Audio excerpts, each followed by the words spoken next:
Hello my dear student, कैसे हो भाई आप सभी लोग। मैं उम्मीद करता हूँ आप सभी लोग बिल्कुल ठीक और स्वस्थ होंगे। तो बेटा बहुत दिनों से एक छोटी सी वीडियो में बनाने का सोच रहा था, क्योंकि काफ़ी लंबे समय से मैं इसके ऊपर कुछ चीज़ों को सुन रहा था कि ये ब्लैक बॉक्स होता क्या है। मैं क्लास में बार बार डिस्कस भी करता हूँ आप सभी बच्चों के साथ, जब मैं रडार के बारे में आप लोगों को समझाता हूँ कि ये ब्लैक बॉक्स होती क्या है और ये ब्लैक बॉक्स कहाँ यूज़ किया जाता है, किस काम का से ये ब्लैक बॉक्स यूज़ किया जाता है, किस सेफ्टी के पर्पज से इसका यूज़ किया जाता है। तो आज इस ब्लैक बॉक्स से सभी चीज़ों को हम डिटेल में पढ़ेंगे और हर एक पॉइंट जो ब्लैक बॉक्स से रिलेटेड आपके एग्जाम के लिए या आपके दैनिक जीवन के लिए भी, आपके जानकारी के लिए भी आपको पता होना कंपलसरी है। तो चलिए हम स्टार्ट कर देते हैं।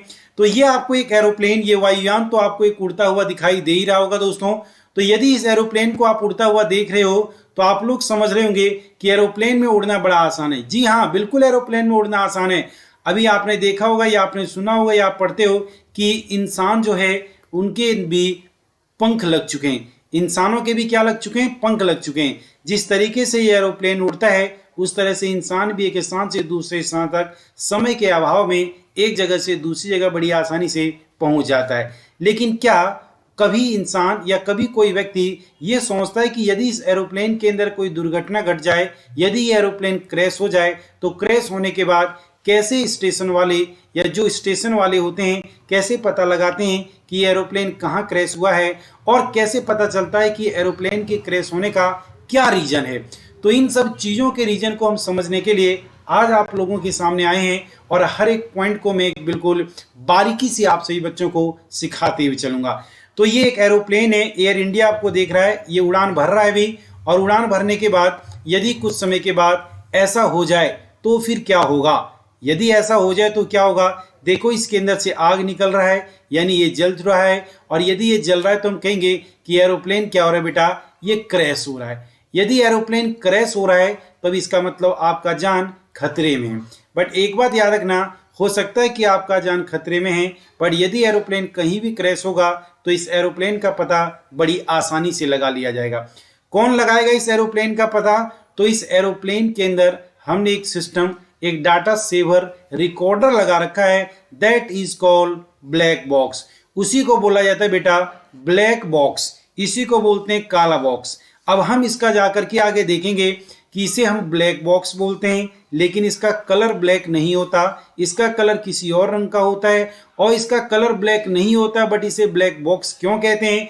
और दूसरी बात, इसका कलर यदि ब्लैक नहीं होता तो किस रंग का होता है? तो इन सब चीज़ों को हम अब देखना स्टार्ट कर देते हैं। तो चलिए सबसे पहले हम इस ब्लैक बॉक्स के बारे में देखते हैं। तो आपको पता है कि ये डाटा रिकॉर्डर है, पूरे के पूरे फ्लाइट का जो डाटा होता है वो इस ब्लैक बॉक्स के अंदर रिकॉर्ड होता है। इस ब्लैक बॉक्स की बात करें तो इस ब्लैक बॉक्स के अंदर दो वाल होती है, एक इंटरनल और एक एक्सटर्नल। जो इंटरनल वाल होती है वो हमारी ब्लैक कलर की होती है, लेकिन एक्सटर्नल वाल जो होती है बेटा ये ऑरेंज कलर की होती है। ये कौन से कलर की होती है? ये ऑरेंज कलर की होती है, जो आप यहाँ पर देख रहे होंगे। अब क्वेश्चन पूछा जाता है कि सर इसका एक्सटर्नल वाल ऑरेंज ही क्यों बनाया जाता है? क्योंकि यदि कभी दुर्घटनाग्रस्त हुआ और किसी भी एरोप्लेन का ये डाटा रिकॉर्डर यदि कहीं भी गिर गया तो गिरने के बाद या यदि मलबे के अंदर यदि ये धंस गया तो मलबे के अंदर आपको पता है लाल रंग या ऑरेंज कलर की चीज बड़ी आसानी से दूर से देखी जा सकती है। यदि इसका रंग काला होता तो मलबे के अंदर यानी काली चीज, जैसे आपको पता है एरोप्लेन जब क्रैश होता है तो सारी चीजें जल जाती है, तो जलने के बाद उन जलों के बीच में जो सारे काले हो जाएंगे जलने के बाद, यदि उनके बीच में इसका रंग काला ही रह गया तो फिर पहचानना बड़ा मुश्किल हो जाएगा कि ब्लैक बॉक्स कहाँ छिपा बैठा है। ठीक है, तो इसलिए इसका रंग जो होता है वो ऑरेंज रंग होता है। ये आप लोग याद रख लेना, ब्लैक बॉक्स का रंग ब्लैक नहीं होता, ब्लैक बॉक्स का रंग जो होता है वो ऑरेंज होता है, ताकि कहीं यदि गिरा हुआ है काफी चीजों में तो दूर से इसको देखा जा सके। उसके बाद की यदि हम बात करते हैं तो अब देखते हैं कि ये ब्लैक बॉक्स किसी एरोप्लेन के किस भाग में लगाया जाता है, किस हिस्से में लगाया जाता है। तो ये है हमारा एरोप्लेन। अब इस एरोप्लेन के ये जो सबसे पीछे वाला जो बैक वाला पोर्शन होता है, इस बैक वाले पोर्शन में हम इस क्या करते हैं फ्लाइट रिकॉर्डर डाटा को लगाते हैं, जिसी को बोला जाता है ब्लैक बॉक्स। तो इस ब्लैक बॉक्स को हम आगे इधर कहीं क्यों नहीं लगाते हैं? हालांकि हमें पता है कि सबसे सेफ्टी जो जगह होती है वो इस पॉइंट पर होता है, इस विंग्स के आगे सबसे सेफ्टी जगह होती है। क्योंकि किसी भी, यदि हम देखते हैं, दो बातें होती है। यदि किसी भी एरोप्लेन के अंदर आग पकड़ता है तो आग जो पकड़ेगा वो लगभग ये पीछे से ही आग पकड़ता है, आग तो पीछे से पकड़ता है। इसीलिए माना जाता है इस विंग्स के आगे यहाँ पर जो सीटें होती है वो बहुत ही सेफ्टी सीट होती है। लेकिन यदि ये एरोप्लेन कभी किसी से टक्कर खा जाए तो बेटा ये एरोप्लेन का आगे वाला हिस्सा किसी से टक्कर खा जाएगा। और यदि इस ब्लैक बॉक्स को हमने आगे लगाया तो हो सकता है ये ब्लैक बॉक्स जो हो जाए वो ये ब्लैक बॉक्स जो हो जाए वो ब्लास्ट हो जाए, या ये ब्लैक बॉक्स पूर्ण तरह से खराब हो जाए। लेकिन ये यदि एक्सीडेंट हो जाए तो एक्सीडेंट होने के बाद ये जो ब्लैक बॉक्स होता है इसको इस तरीके से डिजाइन किया जाता है कि ये फायर प्रूफ होता है। ये कैसा होता है? फायर प्रूफ होता है ये, यानी आग में भी नहीं जलता। दूसरी बात, ये आसानी से टूटता नहीं है क्योंकि सबसे मजबूत पदार्थ से इसे बनाया जाता है। क्वेश्चन ये पूछा जाए कि इसको कौन सी धातु से बनाया जाता है तो बोलना टाइटेनियम। टाइटेनियम धातु से इसको कंस्ट्रक्ट किया जाता है, इसको तैयार किया जाता है। इंटरनल वाल भी टाइटेनियम और एक्सटर्नल वाल जो होता है वो भी टाइटेनियम से ही बनाया जाता है। तो अब आप लोग समझ चुके होंगे कि इस डाटा रिकॉर्डर से कि डाटा कहाँ लगा होता है। तो ये किसी भी एरोप्लेन के बिहाइंड बैक पोर्शन में लगा होता है। आगे क्यों नहीं लगा होता है? क्योंकि यदि हम आगे इसको लगा दें और यदि ये किसी से टक्कर मार दे तो हो सकता है कि इसका ये डाटा रिकॉर्डर जो हो जाए वो जल जाए या डाटा, क्योंकि भाई ये बहुत तेजी से टक्कर मारेगा ना, तो हो सकता है क्षतिग्रस्त हो जाए। तो इस क्षतिग्रस्त होने से बचाने के लिए इस डाटा रिकॉर्डर को हम लगाते हैं पीछे। अब डाटा रिकॉर्डर जो होता है वो क्या होता है और ये क्या काम करता है, तो उन सब चीज़ों को हम एक एक करके देखते हैं। हालांकि हम लोगों को पता है किसी भी एरोप्लेन के अंदर जो ब्लैक बॉक्स लगा होता है ये ब्लैक बॉक्स दो तरह से होता है, ये दो तरह का काम करता है। अब ये ब्लैक बॉक्स दो तरह का काम क्या करता है, तो सबसे पहला काम जो है ब्लैक बॉक्स का, उसके अंदर एक सिस्टम लगा होता है जिसको शॉर्ट फॉर्म में बोलते हैं FDR। FDR का मतलब है फ्लाइट डाटा रिकॉर्डर, इसका फुल फॉर्म है फ्लाइट डाटा रिकॉर्डर। ये जो अभी मैंने आपको दिखाया था वही हमारा था FDR। अब इस FDR का काम क्या होता है, तो जिसका काम विमान की ऊंचाई, जिसका काम विमान की गति, जिसका काम विमान में कितना ईंधन है, जिसका काम केबिन या कॉकपिट का तापमान, केबिन के अंदर या कॉकपिट का तापमान कितना है ये पता लगाना है। पायलट की बातचीत, पायलट जो होते हैं वो स्टेशन कंट्रोलर से क्या क्या बातें कर रहे हैं, क्या क्या कंडीशन वो अप्लाई कर रहे हैं, तो ये सारी बातें रिकॉर्ड होती है। फ्लाइट ऑपरेशन इत्यादि जैसे तकरीबन 88, याद है ना, 88 प्रकार के डाटा को रिकॉर्ड करता है कौन? FDR। CBR में जहां पायलट और कॉकपिट की आवाज रिकॉर्ड होती है, वहीं FDR में विमान में बैठे बाकी लोगों की आवाज रिकॉर्ड होती है।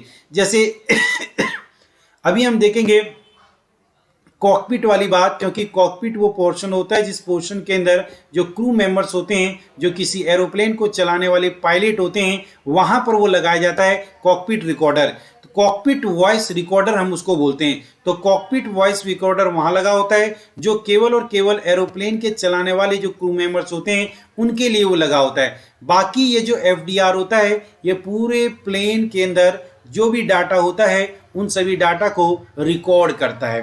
कौन? FDR। अब चलते हैं नेक्स्ट, इसके बाद अगले पॉइंट के ऊपर। तो अगला पॉइंट जो है हमारा बेटा, वो अगला पॉइंट क्या है? अगला पॉइंट है हमारे पास CVR। CVR का फुल फॉर्म है कॉकपिट वॉइस रिकॉर्डर। अब ये कॉकपिट क्या होता है बेटा? तो कॉकपिट होता है ये वो एरिया जिस एरिया पर पायलट बैठे होते हैं और किसी भी एरोप्लेन को कंट्रोल करते हैं, एरोप्लेन के सिस्टम को यूज करते हैं। तो CVR का वर्क क्या होता है? तो जो ब्लैक बॉक्स का ही एक पार्ट होता है। CVR cockpit voice recorder is the part of black box. ये ब्लैक बॉक्स का ही एक पार्ट होता है जिसका काम विमान में आखिरी 2 घंटों की आवाज़ों को रिकॉर्ड करना है। इसका काम होता है कि विमान में आखिरी, जैसे विमान जब क्षतिग्रस्त हुआ है तो उससे 2 घंटे पहले क्या क्या चीज़ें इसके अंदर क्या क्या घटनाएं घटी है उन सभी के वॉइस को रिकॉर्ड किया जाता है। कैसे? जैसे एग्जाम्पल के लिए किसी स्टेशन कंट्रोलर से किसी पायलट की क्या बातचीतें चल रही थी, उसके इंजन के अंदर कैसी कैसी आवाज़ें आ रही थी, या उसके आसपास की चीज़ों के अंदर जो भी बातें चल रही थी, अलार्म के जैसे देखो इंजन का, विमान के इंजन की आवाज़ कैसी आ रही थी, आपातकालीन अलार्म क्या उसके अंदर बज रहा था या नहीं बज रहा था, कॉकपिट में पायलट और बेस स्टेशन के बीच में क्या क्या बातचीत चल रही थी, इन सभी का डाटा सीवीआर कॉकपिट में चल रही गतिविधियों में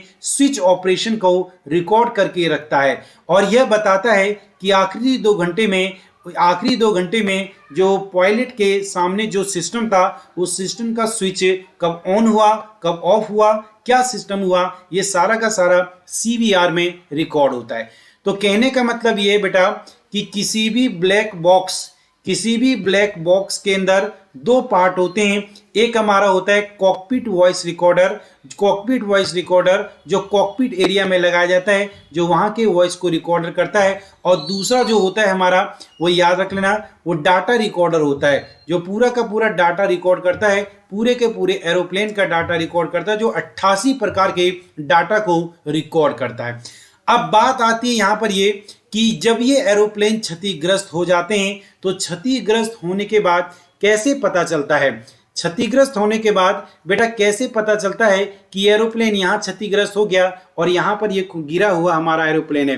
तो याद रखना, ये जो डाटा रिकॉर्डर है जिसे हम बोलते हैं ब्लैक बॉक्स, ये ब्लैक बॉक्स अपने अंदर से कुछ रेडिएशन निकालता है, कुछ किरणें निकालता है, जिस किरणों के माध्यम से हम कुछ यंत्रों से इस तक पहुंच जाते हैं और पता लगा लेते हैं रेडिएशन कहाँ निकली है।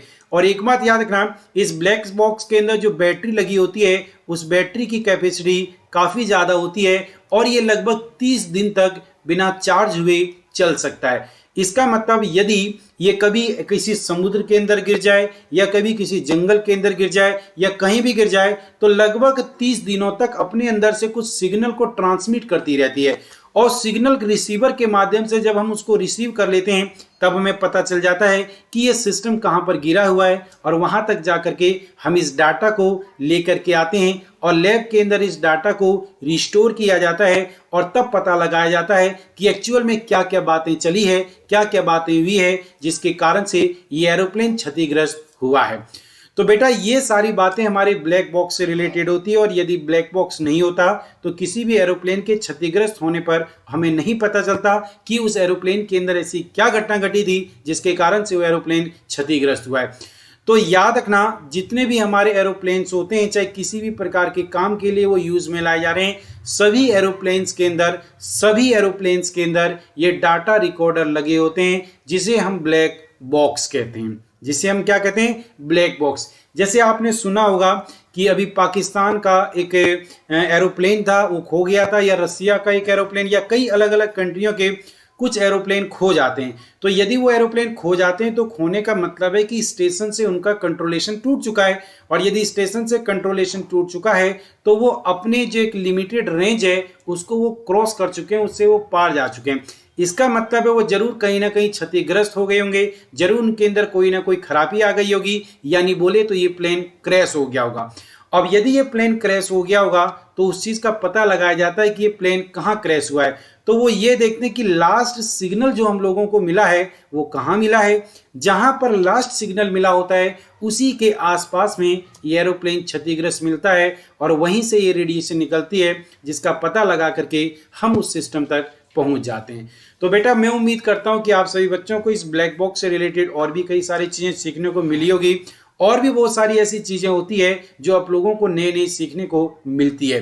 तो बेटा यदि ये क्लास या इस ब्लैक बॉक्स से रिलेटेड चीज़ें आपको अच्छी लगी हो तो सबसे पहले आप इस चैनल को सब्सक्राइब करेंगे, बेल आइकन के बटन को दबा देंगे और अपने दोस्तों के पास ज़्यादा से ज़्यादा शेयर करेंगे। जय हिंद, जय भारत।